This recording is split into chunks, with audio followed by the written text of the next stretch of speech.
काय ग, काल काय बोलत होतीस मला?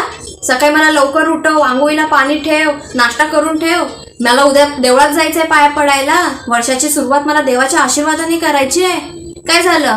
9 वाजले तरी अजून अंगाला पाणी नाहीये. तिच्यावरचा काल मला म्हणतो, आई घरामध्ये तेलकट काय बनवायचं नाही, बाहेरचं काय आणायचं नाही, आता आपण पौष्टिकच खायचं, ज्याच्यामध्ये प्रोटीन आहे ना तेच खायचं. आता योगा करणार मी, जिम करणार मी, 6 महिन्यामध्ये बॉडी बनवणार माझी. 6 महिन्याचं सोड, 1 दिवस तुला आज भरता नाही आला, 6 महिन्याचा बोलतो. ह्याचं कसं माहितीये काय? घोड्यावरनं यायचं आणि गाढवावरनं जायचं. कुठली गते ह्याची? ती बाजूची राणी बघा, सकाळी 4 वाजता उठून सिद्धिविनायकला जाऊन आली आणि तुम्ही पडलाय अंथरुणात 10 वाजेपर्यंत पादर. दरवर्षीची मेल्यांची नाटकी ती बघ.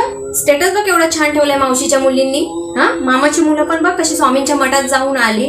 ही मुलं हुशार आहेत, यांच्यासारखी आळस बोंडरी नाहीये. 8 दिवसापूर्वी ही मोठी लिस्ट लिहून काढलेली, नवीन वर्षामध्ये काय काय करायचं ते. यांचा पहिला दिवस असा गेला तर हे वर्ष कसं जाणार ते कळलं आता.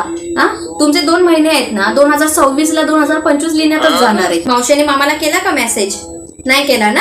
त्यांना सोडून दुनियाभराला केला असणार. तो कर आधी आत्याला हॅपी न्यू इयर, मग आम्ही करतो. तुला दाखवू का? जास्त बोलतेस का तू आता? हॅलो बोल ग. तुला सुद्धा हॅपी न्यू इयर. कसला हॅपी न्यू इयर? आपला बाबा नवीन वर्ष चैत्र महिन्यात असतो पाडव्याला. ही इंग्लिशच्या माकडांची नाटकं नको ती. हो दोघं तुमचे स्टेटस बघितले, छान आहेत छान आहेत. ही कार्टी आमची पडलेत लोळत. ह्यांना कसलं जमणार आहे ते सकाळी उठून जाणं.